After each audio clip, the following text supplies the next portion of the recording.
So first and foremost, you don't have to always wait for the paint to dry in order to draw. And I, instead of drawing with a circle, even though we tend to think that that our heads or our bodies are circular, it's actually easier to draw with straight lines. So you see, you could do a little straight line to emphasize the cheek, a little straight line to come down here, a straight line for the jaw, right? A straight line for the chin. I know it's a little bit counterintuitive, but I mean, once I start explaining it, it kind of makes sense, right? Straight lines. So the next thing you want to do is really take some measurements. So like, there's a measurement technique that I didn't have a chance to teach you guys, but my first year students may know it. But if we don't know that measurement technique, then let's just pick a random measurement. I did teach you relational proportion. So like, if we take this space and we start to compare everything to this space, right? From the chin to the bottom lip, right? And then from the bottom lip to the nose. So that is twice that. So that would tell me that the nose should be right here. Does that make sense? Yeah. So like, again, from the line that I just chose to do is from the chin to the bottom lip. So that would be from the chin to the bottom lip. And if I go up to the bottom lip, you remember how to measure, right? We're measuring by doing that. Then that's gonna tell me, well, okay, if I do that again, that's gonna tell me where the bottom of the nose is. Now, if I do it from the bottom of the nose, what's it gonna tell me? It's gonna tell me kind of where the eye starts. So this space, and this space, and this is where the eye is gonna start, right? The corner of the eye.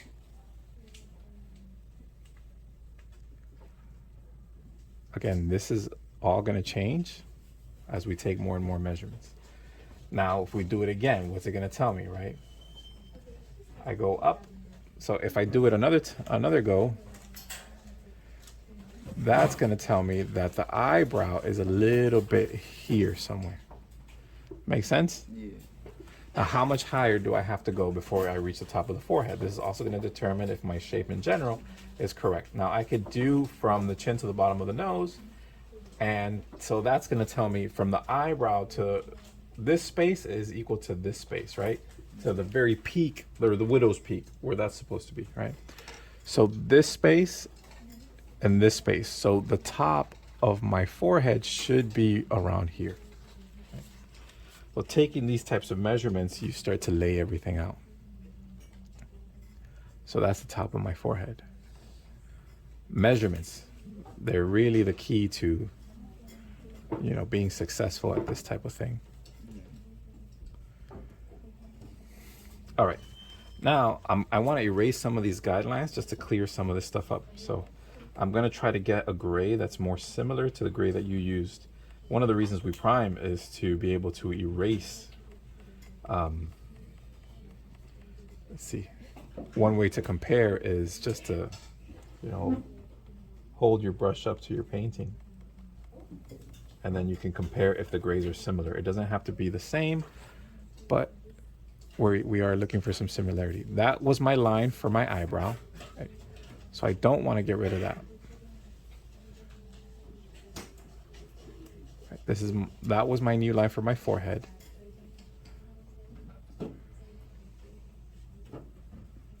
So now we're just kind of, again, just cleaning up a little bit. You can see it's not an identical gray, but it gets the job done. It's close enough that we can see past it.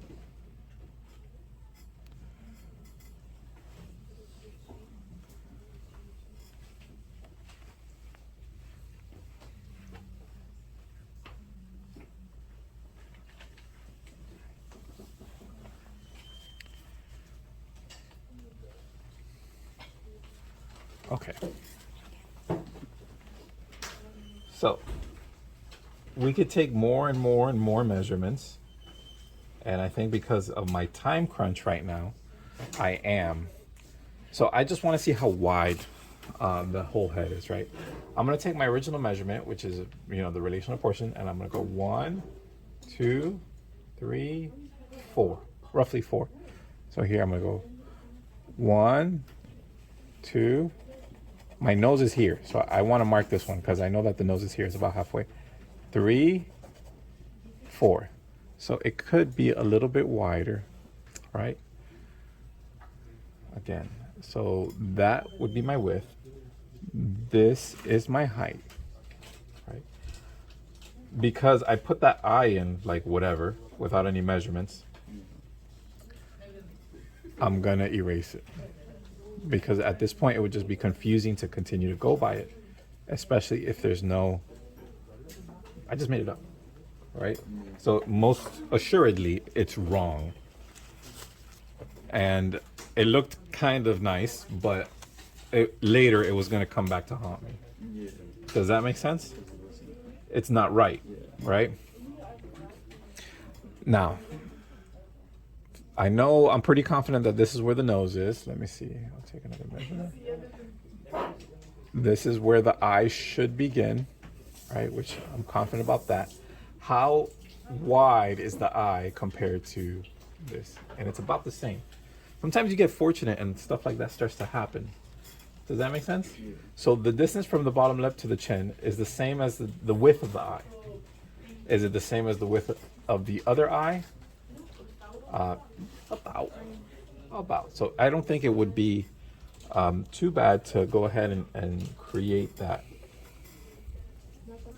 So we'll take that measurement, and we know it begins here.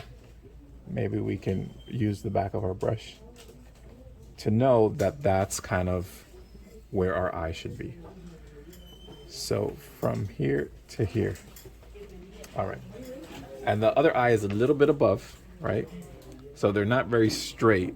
So it's a little bit above. But what I want to know is the distance between the eyes. Usually the distance between the eyes is the length of an eye. So like if you measure an eye and you go across and you go across, it's like the length of an eye. It's true here too. So here, that's going to tell me that that is kind of the width. And then I'm going to go ahead and take that, and your old line here serves as where that should be. So that more or less tells me the eyes. Now, I could measure this to the ends of infinity, right? So the height of the eye is about halfway.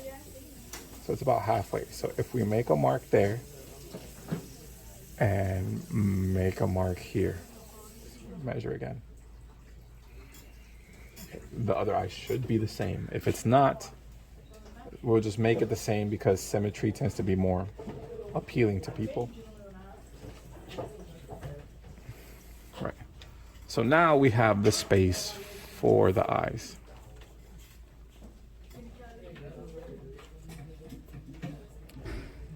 I'm going to start to, put in the shape using our measurements. Okay. This is going to change, but it's a start. I'm going to put a little spot where the pupil would be and whatnot. Okay. Over here, I'm going to shape it in, right? This is going to change. Because of her makeup, it's very sharp there. Remember, look how much control you have with a brush that's not. You did those little tiny lines, right? Like how you did the face. Say that again? You did them with little tiny lines, like how you did the eyes? Yeah. Yeah, by keeping the brush sharp, you see? Like keeping a point on the brush. Okay. I'm gonna just put a shape for the eye.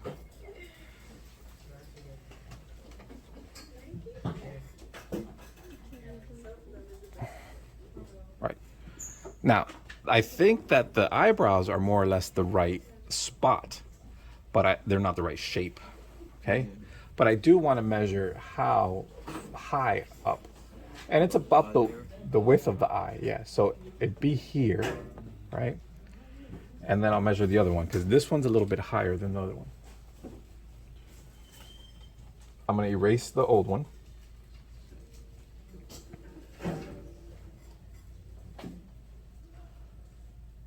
But you see, what the measurements do is they take the guessing out of it. You get me? So you're not wondering anymore. Now you know, right? Not doing it by eye. Exactly. Now, even when you do it by eye, this measuring should still be happening. So the people that are very good, they're measuring. I mean, don't get me wrong. But they're measuring by eye, but they're measuring well. Like everything that I just told you, if I was just painting without discussing it and without using my brush, I would still be comparing. Make sense? Yeah.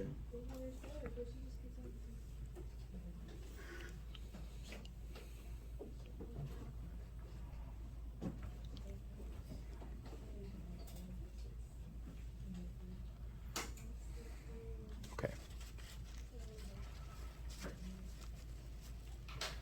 Let me see if I can. I have a little bit of darkness in my brush. The nose, which was the original question last time. It's not an outline, it's a shadow. It tends to be a pain. But that's why I thought, well, let me take advantage that I have a little bit of like of a dark shadow in my brush.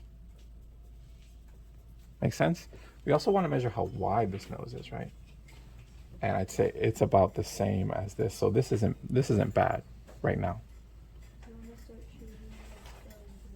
Just to measure it. We want to see where the middle of the right. So I'm gonna measure just the bottom lip, and it's about the width of an eye.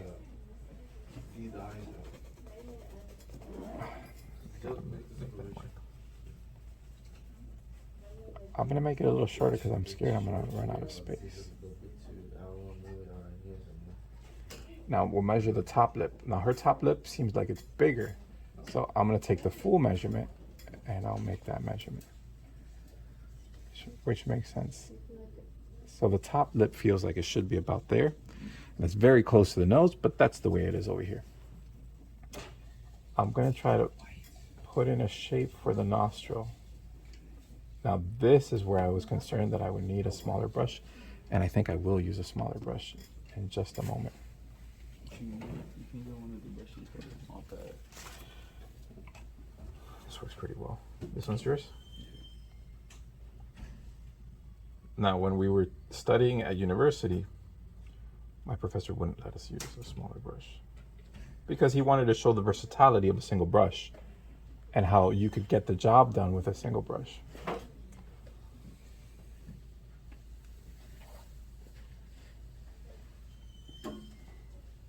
But yeah, this is excellent for this type of thing.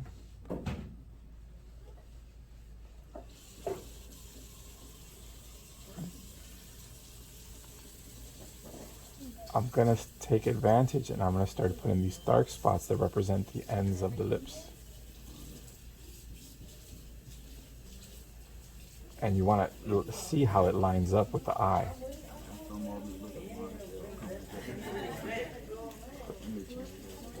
Yes.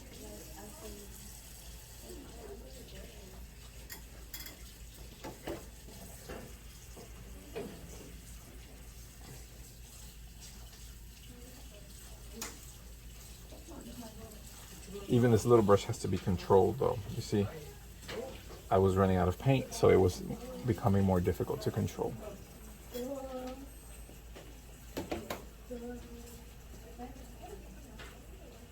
She has lipstick on, so it's a very, how do I describe it? It looks like she has lipstick on. Meaning to say, I don't think she has lipstick on, or not as a vibrant lipstick like the other models. So, this is to our benefit that this lipstick is so dark. Now there is a tendency to make this lip too flat because it does have a slight curve. That's what I did with the other. Remember, this is straight. You see, look at it, it's straight. Making the lips a little bit bigger isn't a bad thing. It tends to be a sign of beauty, thicker, plumper lips. So if I go a little bit beyond my measurement, I'm okay with that, right? What you don't want to do, remember that your job as the artist is to beautify, not necessarily copy. So me, for example, I have very dark bags under my eyes. If you're painting me, you take a little bit of that away. You don't take it all away because then it's not me. But in this case, making the lips that much bigger is not going to make a big difference. Make sense?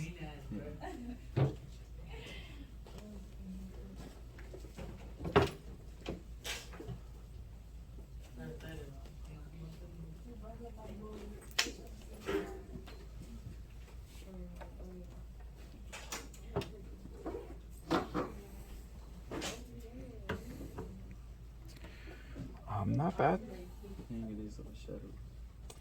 It's shadows, man. It's shadows, and it tends to be a pain, especially the nose, right? With my experience, I knew that, well, I need to take advantage of that little bit of shadow that I have in the brush and just do that little very soft shadow around the nose, right? And that's what it is. And even that, what I just did, might be too dark.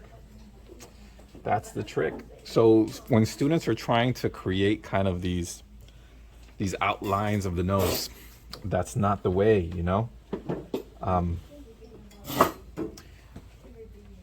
But of course, you only know when you know. And you have to have the experience to be able to know. When you do an eye, usually the iris, you have the pupil, the iris, and the sclera. The sclera is the white part. The pupil obviously is the black dot. The iris is the area around that black dot. But the outer rim of the iris is darker, usually for everybody. But certainly as you get older, like this area right here is darker, right? So you want to make that darker. For me, it's a little bit tricky also because when I did this demo before, I made her a bit cross-eyed.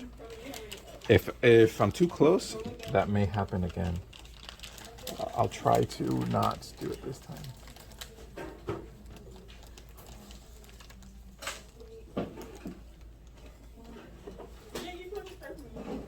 But if it happens, it's something that will have to be corrected later.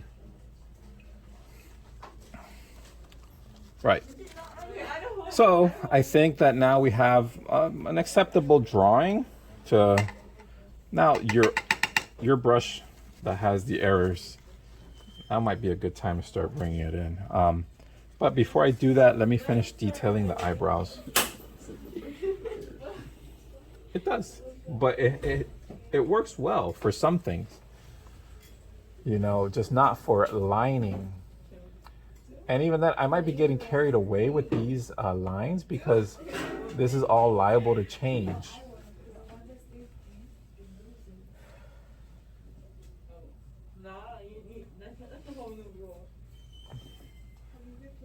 I do like to, ante de tiempo, I do like to add some highlights in the eyes because I feel like it really gives a work life. So I will take advantage of this tiny brush that you have to just add a couple of highlights. And when you add these highlights, you just want to keep the paint very thick because you want the white to be strong. You don't want to dilute it. So you keep the paint very thick and you kind of do that. And it really gives it vida, it gives it life. Okay. I'm going to keep doing this demo. So, all right. Now, let me just quickly shape in the ears. I'm out of the school of a couple of artists named William Bouguereau, I think. And he had a student, John Singer Sargent. And they were the type to not put too much detail into ears, You certainly don't want a super detailed ear that's going to distract people from what you want them to see, which is kind of the beauty of the face. So I tend not to put too much detail in the ears, but you know, to each his own. Where you put detail, that's where attention goes. Yeah. And these guys, yeah, so exactly. So I did that for the eyes, and it's like, whoa, like the eyes. You just look at the eyes. These guys, they would put details on the face, hands, and everything else was very soft and very kind of, the term is impressionistic. Like it seemed almost like it wasn't done. Yeah.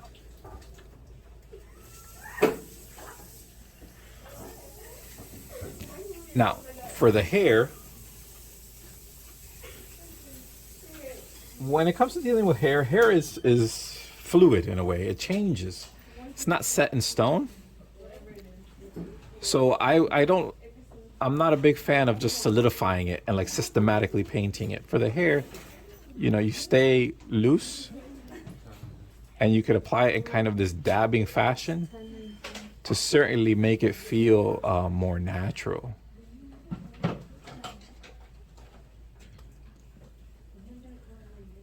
Make sense?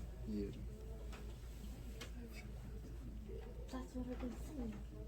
And now there is something about symmetry.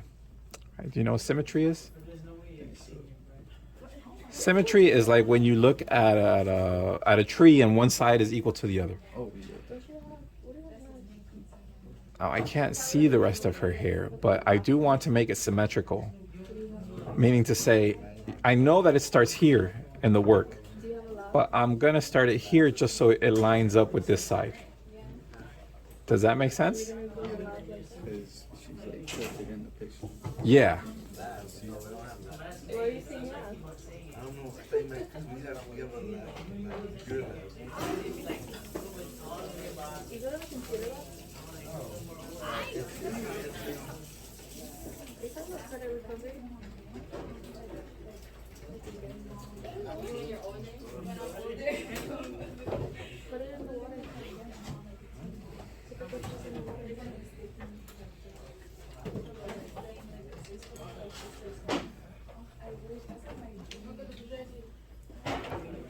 All right, now I'm gonna take kind of the darkness I have in my brush and I'm gonna start to create the lines that are meant to represent the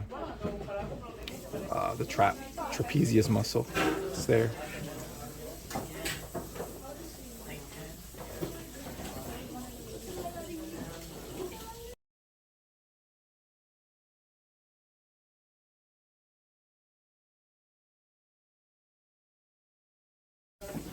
Oh, I'm missing the eyebrows. Very important. I knew something was missing. I'm gonna use your small brush just to put them in. I'm gonna quickly take my measurement. See where it starts. So the eyebrow can start somewhere around there. So right around here. It's too dark. I want it to be a little bit more gray. Where does it end? It ends kind of right here, and then it has this very dramatic kind of downward, arch. That's a good word.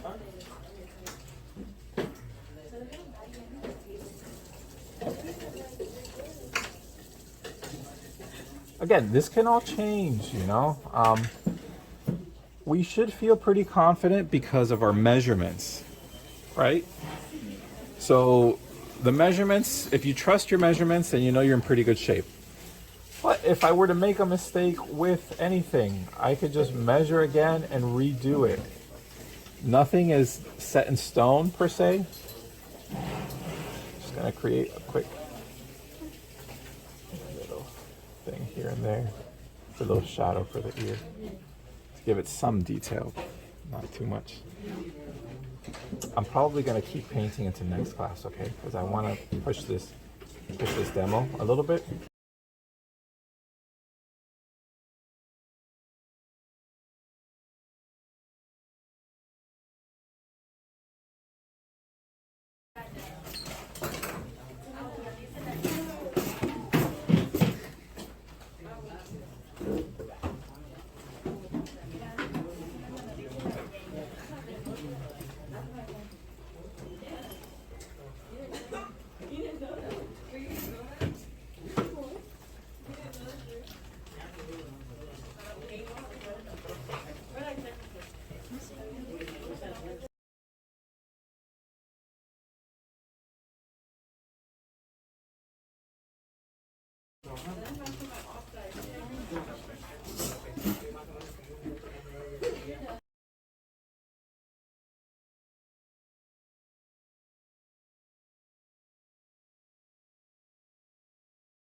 Yeah, so when you're ready to go, you probably just start with color.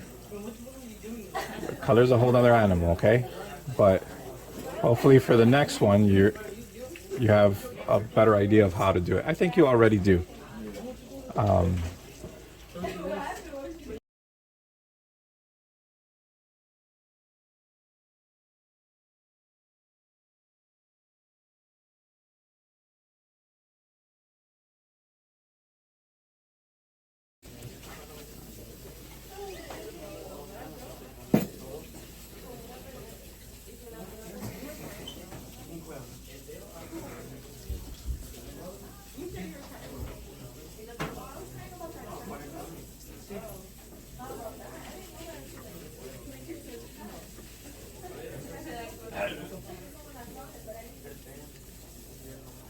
This is also an opportunity to push and pull like as you need it. Like I think maybe this is a little bit too round, so I can change it if I think it's necessary, which I think I will. Now, how do you change it? Well, you just darken a little bit below it to straighten that out a little bit. Does that make sense? Right. And then we'll adjust it as we need to. I also feel like maybe the other side is too round, so I'm gonna try to adjust a little bit here. I don't want to be too rough, but very carefully.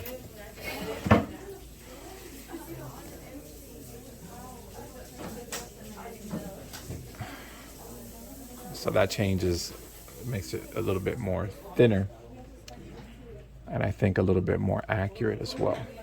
Now, that would also require us to change the ear, which again, since we didn't do too much detail in the ear, not a big deal. We're just gonna push the hair this way, and we're just gonna push the ear in a little bit, lose a little bit of it, or lose a lot of it, and we'll come in later and kind of reshape it, you know?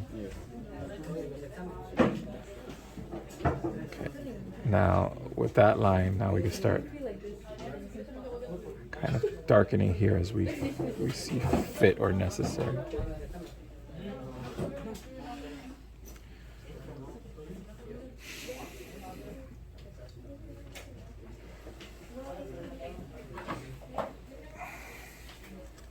Not bad. I think it might be better than the one I did before, last class.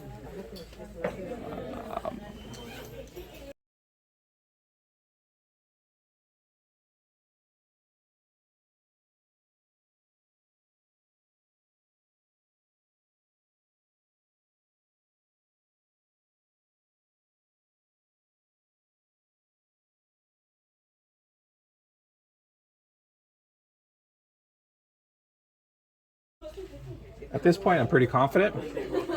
So like if I start just painting,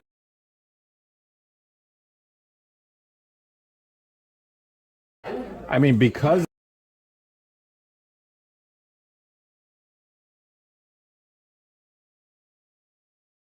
because of my measurements, I have confidence. So if I start,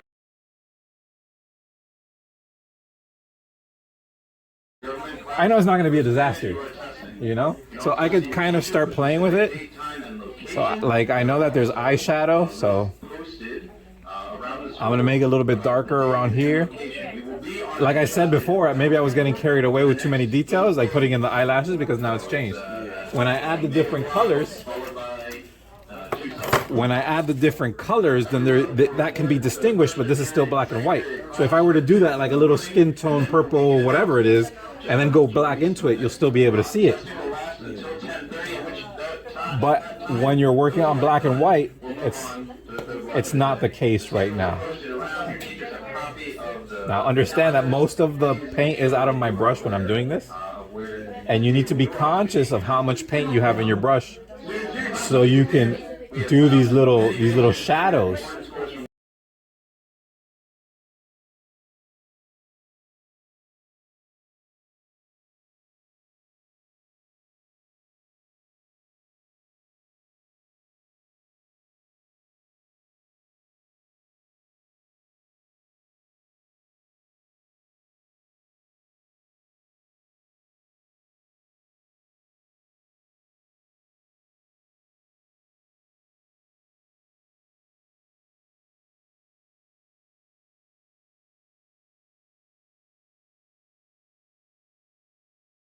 I'm still just adding all those shadows I see. And then after the shadows, I'll add the highlights. And when the highlights are in, then I would say, okay, well, the black and white study is done. Then it would be time to start with color, which I'm not going to do color for this demo. It's just, that would take too long. That'll have to be a whole separate demo. But maybe I'm going to hold on to this painting so I can do color later. I'll give you another canvas next time.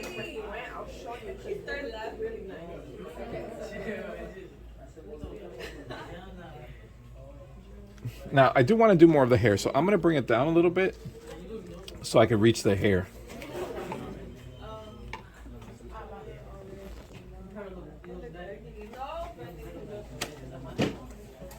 Maybe I should take it all the way off. That gives me at least enough room to work with and put some hair.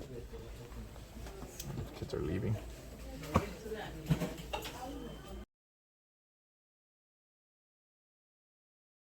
Nice. Put it right there.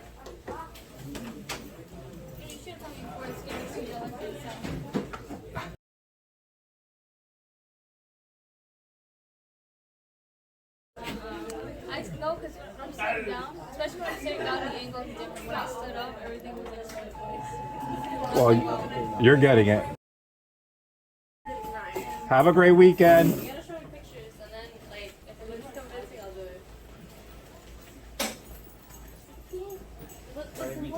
it. Bye, Papa. You're welcome.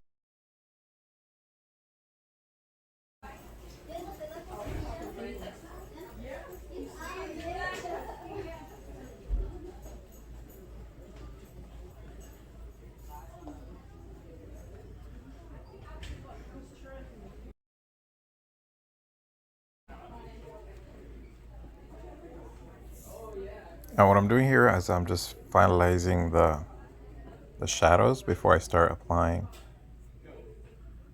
the midtones and the highlights. I did notice that little gap in between the right side of the hair, or our right side, and the neck, and that should have connected to create better symmetry. I couldn't continue the discussion in class, so I'm just doing a voiceover after. And as I said in the video earlier, this is just a quick application of shadows. Using your technique, by blurring your vision, you should be able to accurately apply the shadows. Not that I blurred my vision all the time. You don't have to do it all the time either.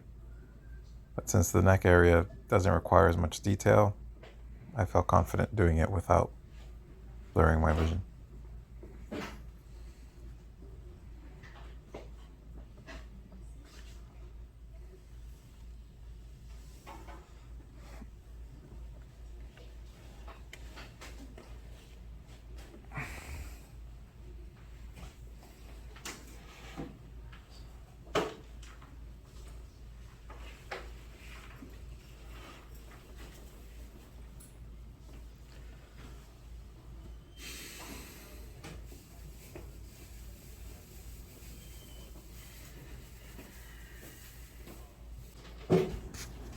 Here I begin the application of the highlights. And something strange does happen with this paint, which is it kind of gets darker before it gets lighter, because while it's wet, you're going to see, you can kind of see it throughout, but while the paint is drying, it kind of leaves these blotches. Also, at first, it's going to be difficult to see the highlights that you're putting in, but this last step is important to start cleaning up all of the patchy areas that have been created so far.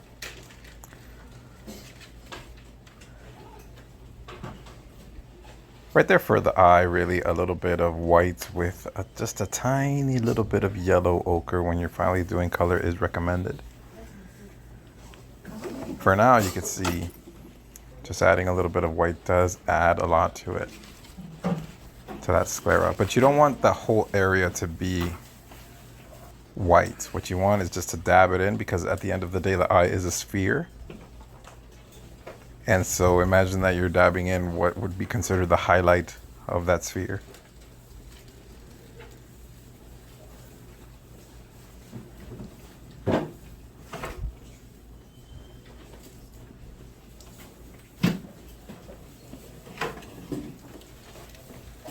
Yeah, at this point I don't have that tiny brush anymore, but if I did, I would go into the lips there to correct those lines.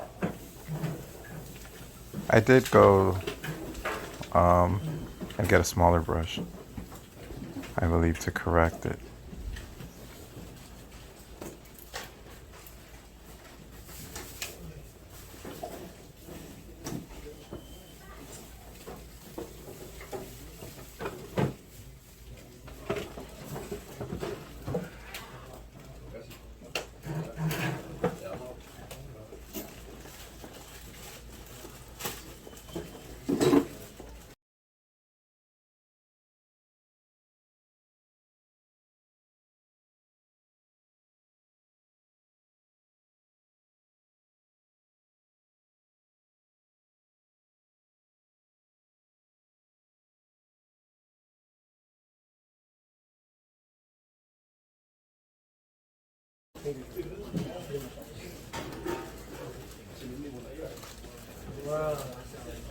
Right here, you're going to notice a little transition where I just stepped away for a while and I had highlighted that cheek, but that paint really soaks into the canvas and it gives it this wet look, which of course changes over time as it dries.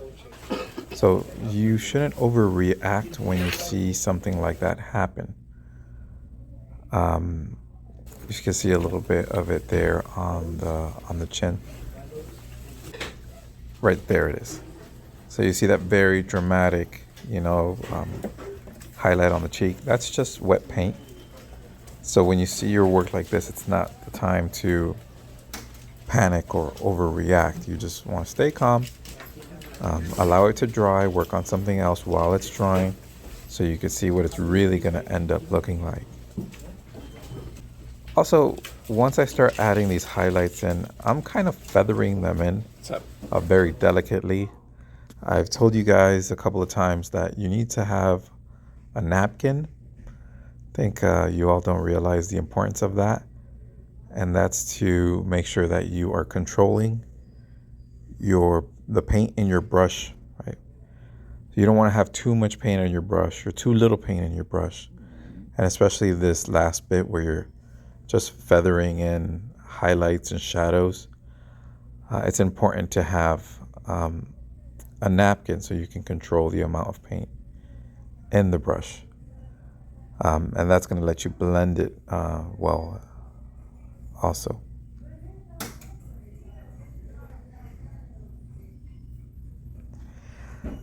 Admittedly, I did get carried away with the bridge of the nose. The bridge of the nose here isn't as strong as I've made it.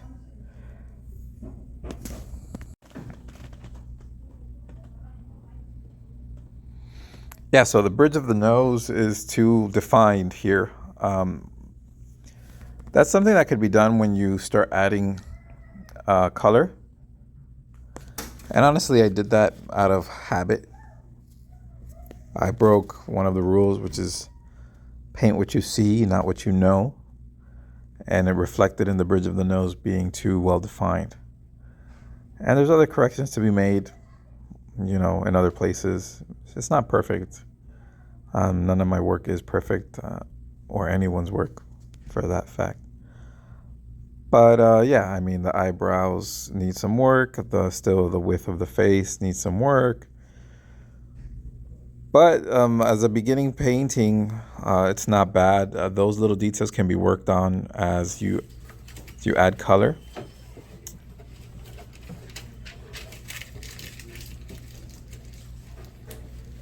And if you're not going to be extreme with your measurements, you should naturally expect to have some of those types of mistakes. If you'd like to avoid those mistakes as much as possible, then you can measure through and through. And you can avoid some of those mistakes.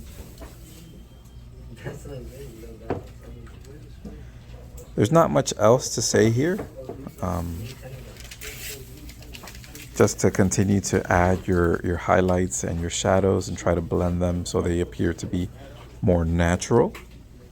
And that's what I'm going to continue to do here. Did I take it all the way to the end with, you know, blending the shadows and whatnot? I tried. I pushed it as far as I could with the time I was given. Besides, I mean, quite honestly, there's some mistakes that you won't even notice until the next day. And I think that's the case for me as well. It's not quite done. Like, there's some things I still know I have to do. I need to fix the lips, obviously. Those dark marks on the lips are not natural. But until tomorrow, until the next day, it's hard to say what still needs to be done. I can't explain that. I think it's just a matter of perspective. Sometimes you get so zoned in, or sometimes you think you're doing so well, and you come back at it and you look at it with fresh eyes, and the truth reveals itself, at least the truth that you can see.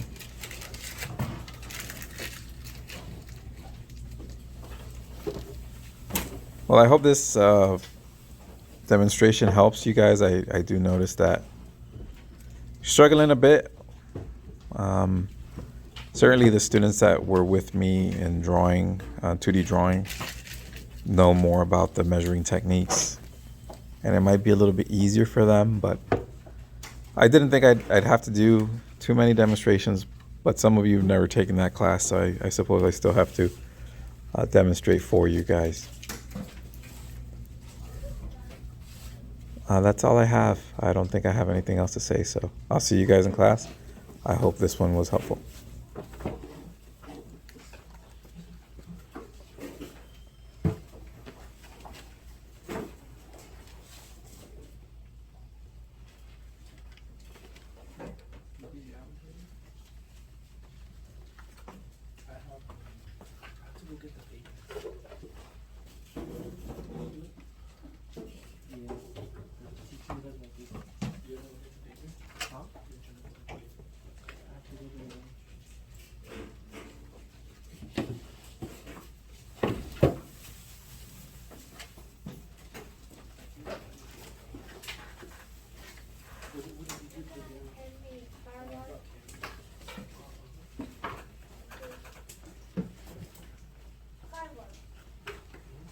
Cartón.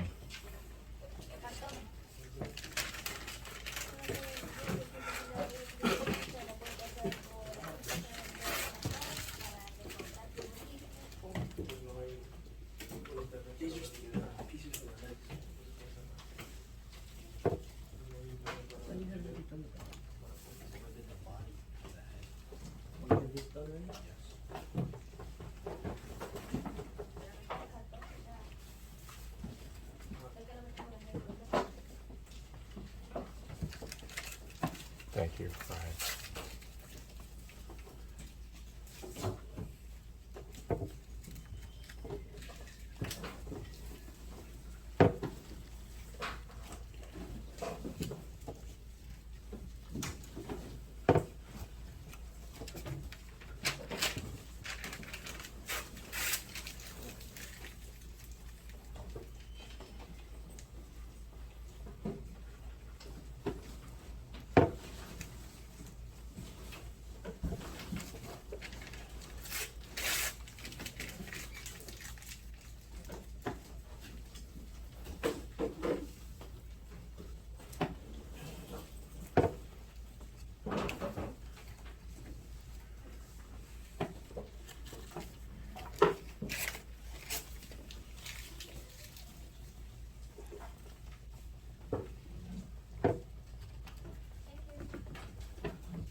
What's up?